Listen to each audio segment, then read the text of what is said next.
Right now, you already know that Orange has signed a new executive order titled Ending Crime and Disorder on America's Streets. This is the executive order he recently signed that addresses homelessness. If you've followed me long enough, you probably already know that I would be against such a thing. The earth is our home. We have every right to live out in the open earth. There's plenty of public land, there's plenty of opportunities, there's plenty of money, there's plenty of funds. Obviously, it's totally wrong. Let me just highlight what's in the order and then tell you what I think could actually or not actually happen from it. The order aims to crack down on homeless encampments and to urge or push cities and jurisdictions to push out homeless people.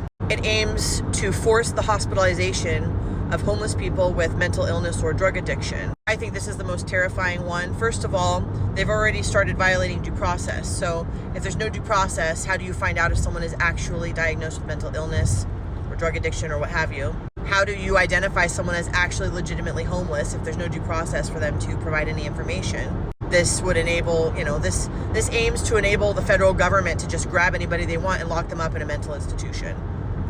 Yes, it's true that most homeless people have either mental illness, drug addiction, or some sort of disability. But that means that we should be providing support for those people, not criminalizing them, obviously. All of you who have mentioned that you're afraid that they're just going to exterminate people who they don't think are valuable, this is exactly what they're doing with this part of that order. They want to shift funding away from supporting housing for homeless people, reward cities that criminalize homelessness, and support law enforcement in doing sweeps to rid cities of homeless people. They want a widespread data collection of people who are homeless. And there's a lot of other points, but let me get to the main point of this video. There are certain things that an executive order can do and certain things that it can't.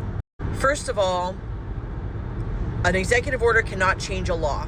So anything that anything an executive order directs someone to do or an agency to do, they still have to act within the existing laws. What this order can do is allow the executive branch to direct how three-letter agencies that it governs enforces laws that are already existing. It can shift grant funding to priorities that it decides, to give incentives to, in law enforcement and things that it wants to enhance. It can urge agencies to interpret existing laws differently, encourage them to see things differently, reinterpret laws. It can allow the deployment of federal agencies to areas where it wasn't before.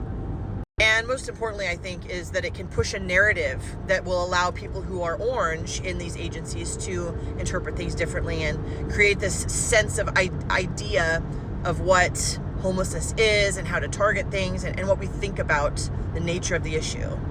This executive order cannot create new laws or establish new behaviors as crimes. It cannot force cities to hospitalize people. State laws govern that. It cannot allow new spending without Congress's approval. It can't override any Supreme Court decisions that come from it. It can't mandate policy changes. It can't force things, if that makes sense. What this order does is it incentivizes the behavior that he wants to happen. It's like a grooming effect. It changes the idea as he's replaced people in these agencies and law enforcement, and he incentivizes the behavior that he wants. And then what happens is the people beneath him, the people in law enforcement, the people in three-letter agencies, etc., the people in cities and states running things, they are left to decide if they want to take those incentives, decide if they want to interpret things differently and follow this executive order to make it work. And then when they do things that are harmful, unethical, or illegal, they're the ones who are held responsible, and he gets away with it. He's not breaking the law. He's just saying, we're going to use the power we have to incentivize, to give benefits, to praise you, to, funding and things like that, to try to coerce you into doing what we want. That's not illegal. But then if you break the law in doing it, that's your problem. This is I think this is probably the worst order that's been signed so far, and there's been some pretty bad ones.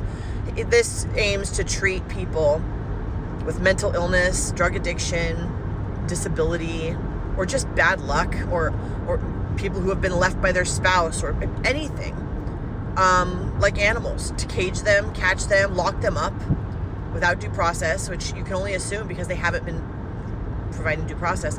And the problem with this, as opposed to, like, let's say people who are trying to gain residency, who are immigrating, those people are documented. The people that they're, we already know the people that they're apprehending as illegals are documented. They're in court. They're in jobs. We know their names. Homeless people may not have that information on file. They might not have ID. They might not have any sort of identification. And if they're mentally ill or on drugs or disabled, they might not have the ability to say who they are. And these people can get, who knows what could happen to them? Who knows where they could be put? Who knows how they could be treated? If they'll get representation, if there's anyone to go looking for them or to stand up for them. This is the most abusive, harmful, terrifying executive order. And I feel like this is going to get like swept under the rug, because unfortunately we already have this idea in this country that, homeless people, like, they got themselves there, and I know a lot of people know that's not true, but when we look at the priorities, when we look at things, disabled people, homeless people, and people with drug addiction often get put last. And so it's really, really bad. And it's evil. That's the only word I can think of. It's evil. It's horrifyingly evil.